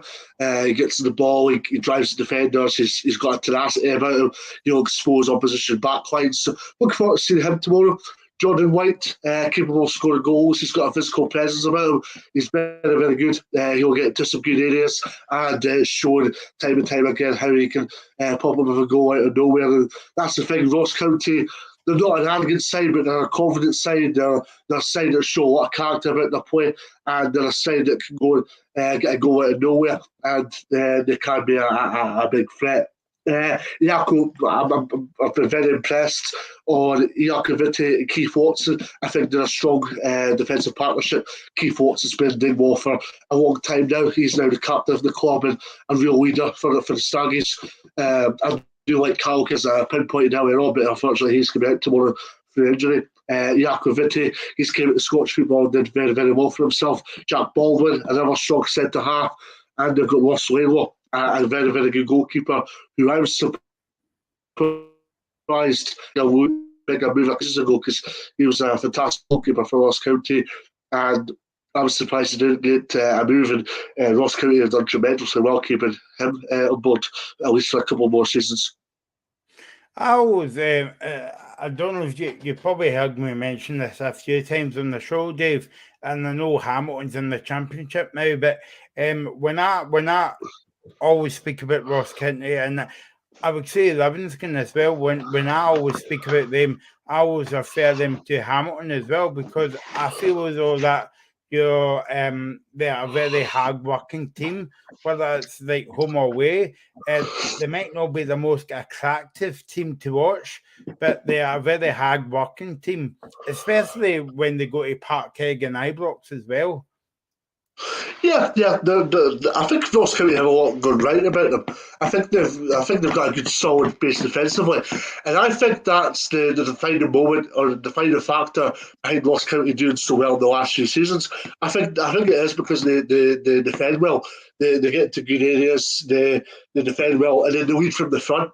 Because they're so good defensively, it allows a bit of freedom for the midfielders in order to go and drive, and within the space of a moment, Ross County in the final third try to create a dangerous chance with regards to scoring a goal. So I think that's what Ross County are good at. I think they're good at leading from the front, but also midfielders, as you say, and the rest of the team are very much hard working, and they've got a lot good right about them. So won't be that continue. I'm looking forward to see how they get on.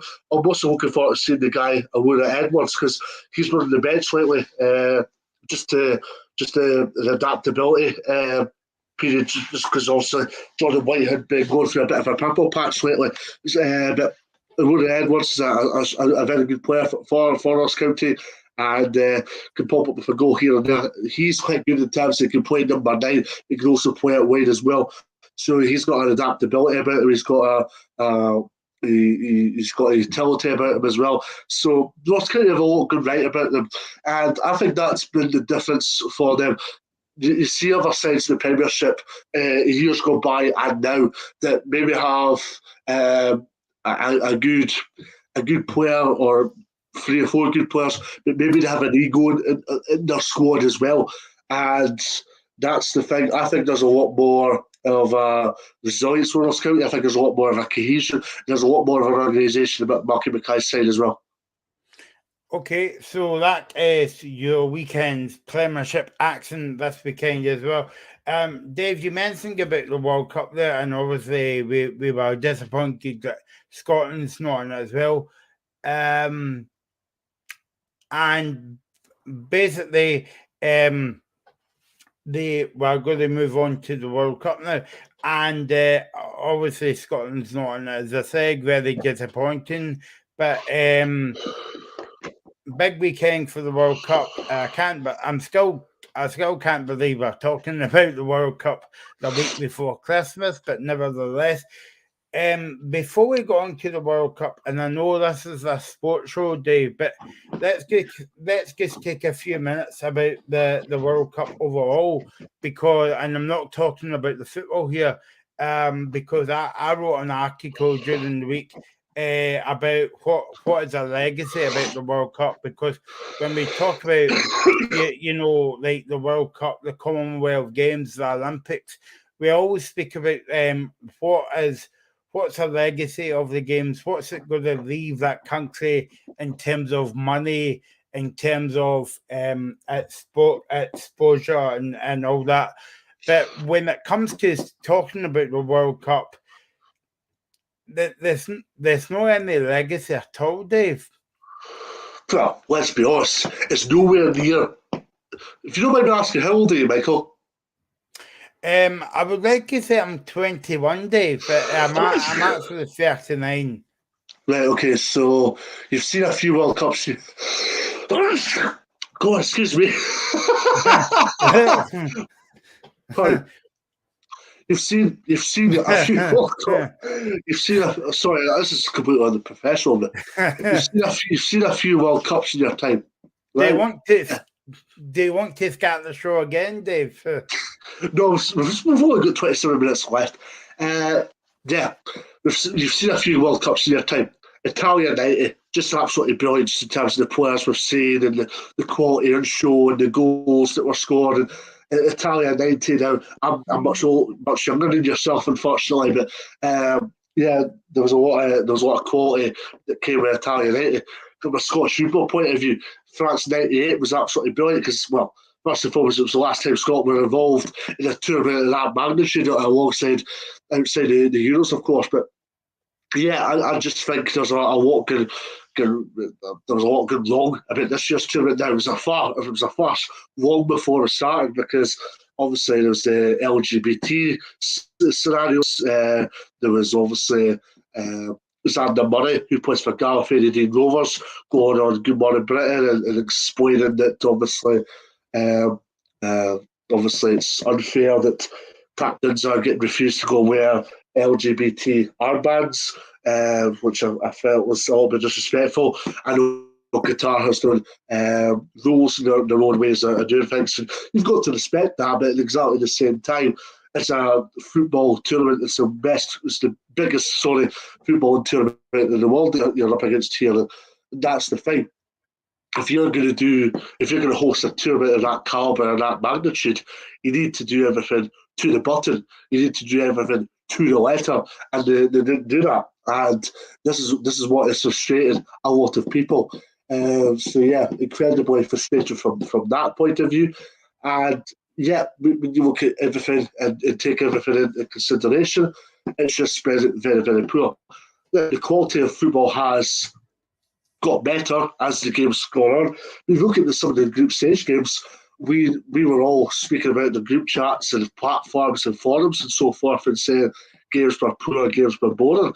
It kind of picked up in the last games because I remember being on a night out. There was no alcoholic night out because I had a game the following day because it was a Friday night. But I remember watching that game on the telly, and it was the last games because it was Croatia. No, not Croatia. It was Brazil against Switzerland, and it's Brazil Cameroon, and Cameroon scored in the final minute. But it didn't have any consequence on anybody because Cameroon was still out because of the scoreline involving Switzerland and Serbia because Switzerland did enough in order to go and qualify out the group. And there has been that very fun period to it because obviously Cameroon celebrated like they won the World Cup when they beat Brazil, and the guy got sent off. The guy that scored the goal got sent off. But at the same time, has the enthusiasm been there? Not a chance. Has the energy been there? Not a chance. The only guy that's gave the World Cup some form of energy is Fogden. And even then, the half of world football can't stand them. Yeah, we say about England as well, and obviously we can get away with it saying it's on Independence Live and we don't want England to do well and all that. But what you would say about England is fair play to England because out of all the teams, I've watched all the England games, they're the only team that's took the knee before the game, Dave. Yeah, and I think it's a good thing to do because, we've seen it in front of our own eyes, unfortunately, in this country, this week, Michael, that racism is very much still a part of Scottish football. I mean, I never thought we'd be going to Tannadice in October and still witnessing racism. And for a proper racism, I may add, it isn't just one thing that you can call your mate in a pub on a Saturday night and think you'll get away with it and it's all done with. A thorough investigation went into it by Hibernian Football Club to determine that somebody had committed racism. And that just goes to show you that we've still got a problem in this country, but at exactly the same time, full credit for obviously taking the knee because it shows that we still have a problem. Does this tie into what we were saying earlier on, Dave, about equality in football? When you talk about the SFA not giving women's football the right pay and bring up to men's the Scottish men's team as well? Well, I mean, Tom Cowan has apologised for what he said publicly, and Marvin Bartley has attacked Tom Cowan. Now, or criticise Tom Curran would be a better expression, sorry. Now, Marvin Bartley is diversity advisor at the SFA.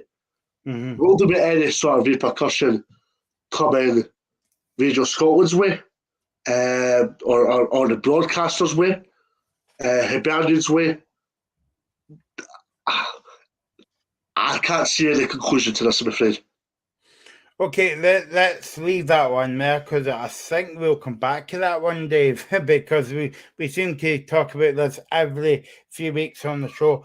Before we get to the World Cup final on Saturday, there is a third, fourth place playoff at the weekend. Now, I'll just point out to you, Dave, that we've got a show on Sunday during the World Cup final.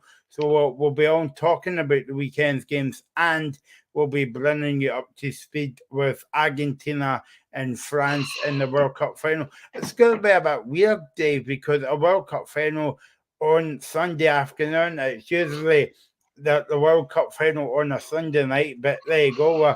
We're living in strange times at the moment. So yeah, definitely. Yeah. So the third, fourth playoff tomorrow is Morocco against Croatia. Before we go on to the game as a whole, Dave, I mentioned in the group chat the other day whether Morocco makes the final or not. It's a big achievement for Morocco to get to the semi-finals.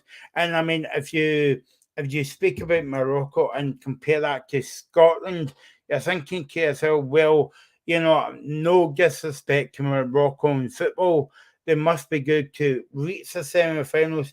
But then you compare that to Scotland and you're saying, well, how can Scotland not even get to the World Cup, never mind the semi-finals? And Dave, start again. I would say we'd be here all night. We'd be here all night speaking about why Scotland haven't reached World Cups or European Championships. There's a deep line, there's a deeper root than perceived. Grassroots football, funding, resources, facilities. There's just a lot going wrong with how we've deteriorated in terms of a lack of European or World Cup activity for our national country, unfortunately. Mm-hmm. Yeah, I know, exactly. Okay, let's, as you say, that could be another show in itself, Dave. If we start talking about it, then now you might miss a game tomorrow up in Ross County as well, but we don't want you to miss a game. So let's talk about the game then, Morocco against Croatia. Interesting game, Dave. Yeah, I'm looking forward to this one. I mean, Morocco have been the underdogs of the tournament, haven't they? I mean, they've had some superb results, including beating Spain, and they also, who else did they? No, they also beat Portugal, which was a fantastic result for Morocco. Yeah, that's two countries that you would have fancied to have got to the latter stage of the World Cup. I mean, you'd have been expecting Spain and Portugal to ease past Morocco, but no due respect here, Bayard. But that just shows the togetherness that Morocco have. It shows the type of team that they have. And there was an interesting point because the Morocco manager was on a Zoom call last year involving Mikel Arteta. And funnily enough, Morocco got a massive springboard, funnily enough, as a result of that. It must have been the way in which Mikel Arteta gathered his analysis across to the players, which maybe sprung out to mind for the Morocco manager. What a job he's done. And let's be honest, it's a big moment for African football as well, because African football is undermined. But then we look at the English Premier League in England, and we look at leagues elsewhere across the world, and some of the best players in the world have came from Africa. Didier Drogba's, Michael Essien, who else? Didier Gaffes, Boba Baldis. So that just goes to show you how good African football can be. And I don't think we obviously mention it enough. I don't think we give the credit that is deserved. And when you look at Morocco, they've went from strength to strength. Now, I like the guy Hakimi. I think he's a very, very good player. Also, the forward areas, they've got into good areas. scored some goals, and ultimately got to the victories when it mattered. That's been the fine line between winning and losing a match, and that's been the fine line for me. I mean, that's where they've been very, very good in comparison to other countries. Now, it's been an intriguing World Cup in the aspect that we've had the likes of Spain, Portugal, Belgium, and Germany crash out very early doors in this competition this season in comparison to like Croatia and Germany. Now you can define Croatia as a top country. And I'm looking forward to this one tomorrow because it'd be good to see Luka Modric end the high. Because do you think this is going to be his last World Cup? Because for me, I think it is. Yeah, and I suppose, like, Dave, go back to what you were saying there about we've got to look at other leagues, Morocco and the likes of, and you could put Australia into that bracket as well. But one national team comes to mind and very impressive in the World Cup, Japan.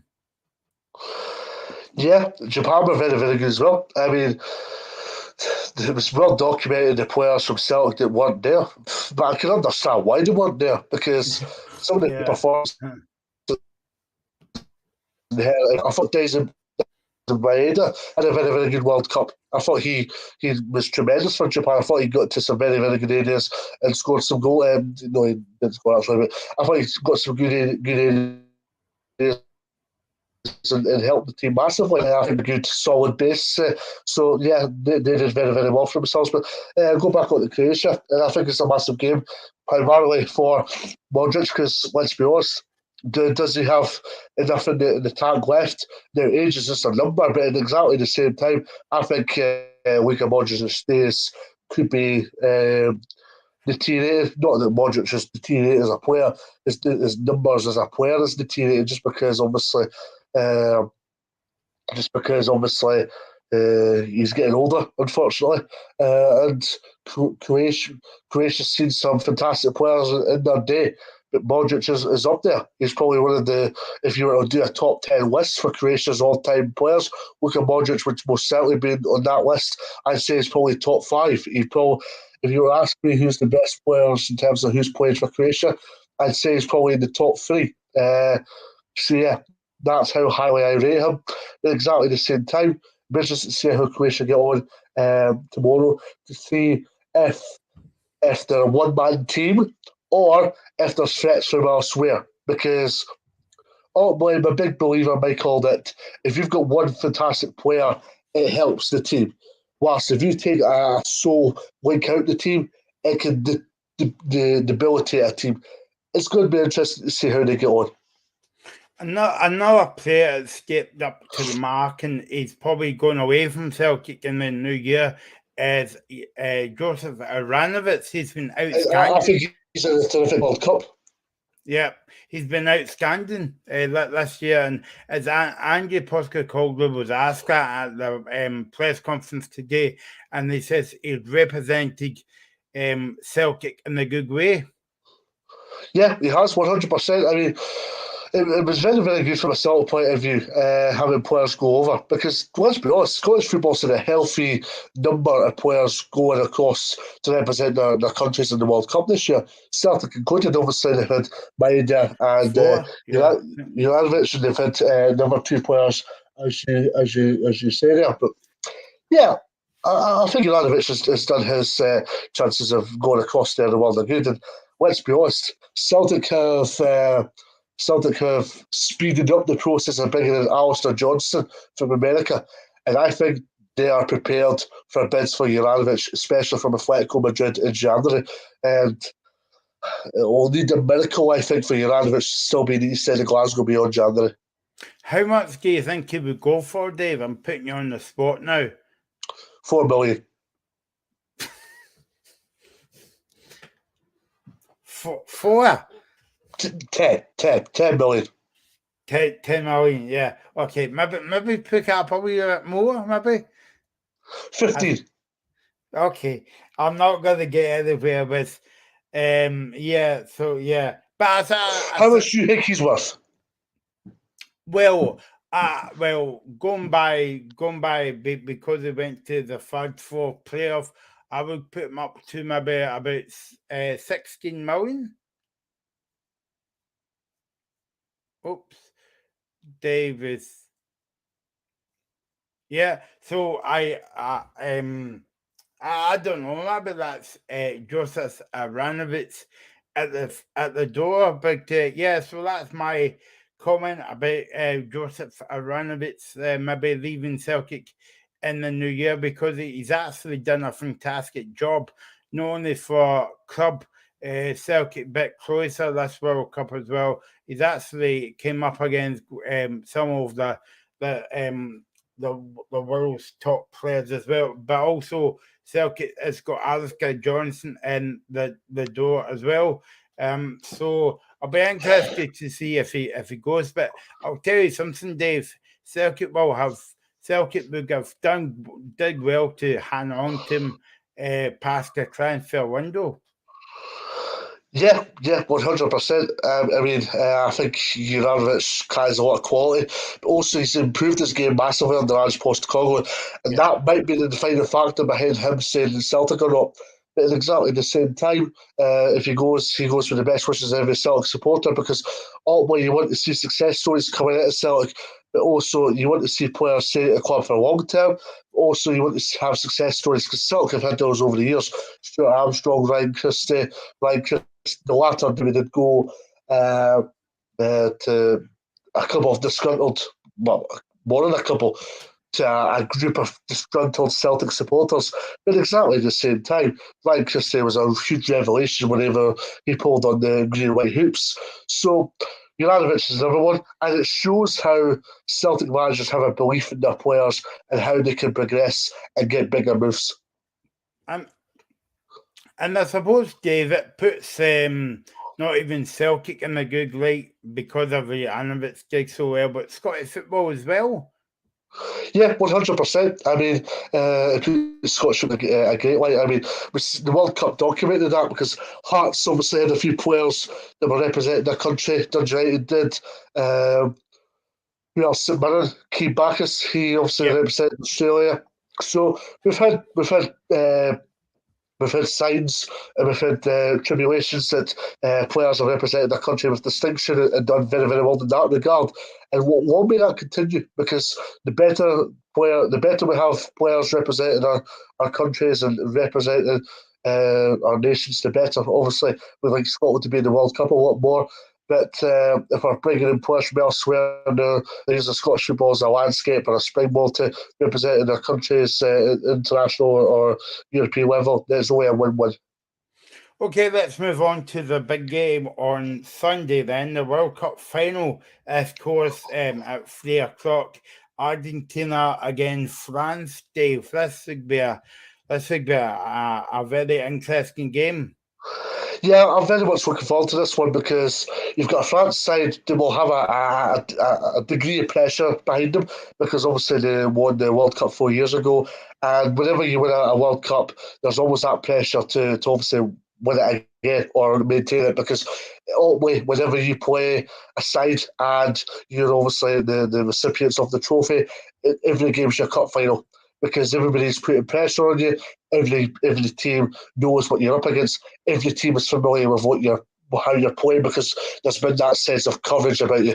So it's going to be an interesting one. But also, a lot of people around world football, with the exception of Argentina, will be hoping this isn't the Lionel Messi World Cup, because that's ultimately what it's going to be. There's going to be a lot of spotlight and a lot of limelight based on Messi, because he's announced after Wednesday that Sunday will be his last World Cup game. It would be great for somebody that's been proficient and meticulous in football, such as Lionel Messi, to end in a high. It would be absolutely brilliant, because he's just been a revelation to football. After Ronaldo's previous misdemeanours, that's been well documented, but also the fact that he's not, his career's declined to an extent. I'd argue Messi's the best player we've seen in the world in the last decade. I know Ronaldo was great, but at exactly the same time, I'd argue that Messi has been better for Northeast to tens, because Northeast to tens, Ronaldo, which is absolutely brilliant for Sir Alex Ferguson at Manchester United. But that's a discussion for another day. That's another 2 hour show within itself. And when you look at France, they've got a lot of quality. They've got Mbappe, they obviously got Benzema. Benzema's a better player for club than he is for country, I think. But Benzema is still a hotly contested player, whether he turns out for club or indeed country. Mbappe, as I alluded to, is a better player for country than he is for club. But exactly the same time, Mbappe could be a Messi or Ronaldo level. They also have a good midfield. I like the guy, I forgot who he plays for now. His name will spring to mind. He's a centre midfielder. But also they're very, very good defensively. And Hugo Lloris has been maintaining the France goalkeeper shirt for such a long time now, and long may that continue from his point of view. As for Argentina, a lot of pressure will be put on Messi, and a lot of the spotlight, as I alluded to, will be put on Messi. But they've also got players such as Alex McAllister. I like McAllister. I think he's a very, very good player. Gets into danger areas, helps likes of Messi. And as I was touching upon earlier on, they're similar to Croatia in terms of Argentina are a better team because they've got such a good, great player in Messi's disposal. They've also got the guy Alvarez and Hernandez. So they've got a lot of good talent in there, Argentina. They're very, very good defensively. But let's be assured as well, we never thought we'd see this moment after Saudi Arabia beat Argentina. Yeah, exactly. Yeah. You just know that the winning goal on Sunday will be Messi scoring the goal, Dave, and it'll be written in the stars. Well, he's got parallels to Diego Maradona. He's got a legacy. He's got a legacy irrespective of what happens on Sunday. He did an interview with an Argentinian journalist after the game on Tuesday, and the last question, but it wasn't a question, and it was basically irrespective. He was basically told, irrespective or regardless of what happens on Sunday, you're remembered for what you've achieved in both an Argentina jersey, but also what you've done in club football, because there's shirts all over the world, Argentina shirts all over the world with Messi's name over it, whether it's real or fake, whether it's there's signed shirts, whether it's real or fake. That's how proficient he is, both in terms of Argentina, but around the world as well. It would be great for him to end on a high, but irrespective of what happens on Sunday, if he doesn't end on a high, he can be remembered for the right reasons, and I think that deserves a lot of credit for me.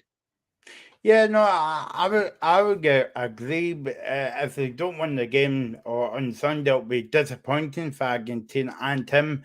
But I suppose that he's still go out in the high because he's had some career. Definitely, 100%. I mean, this would be the icing on the cake. Yeah, no, exactly. Yeah, and it's quite difficult to believe that he's never won the World Cup before as well. So that's going to be another big milestone.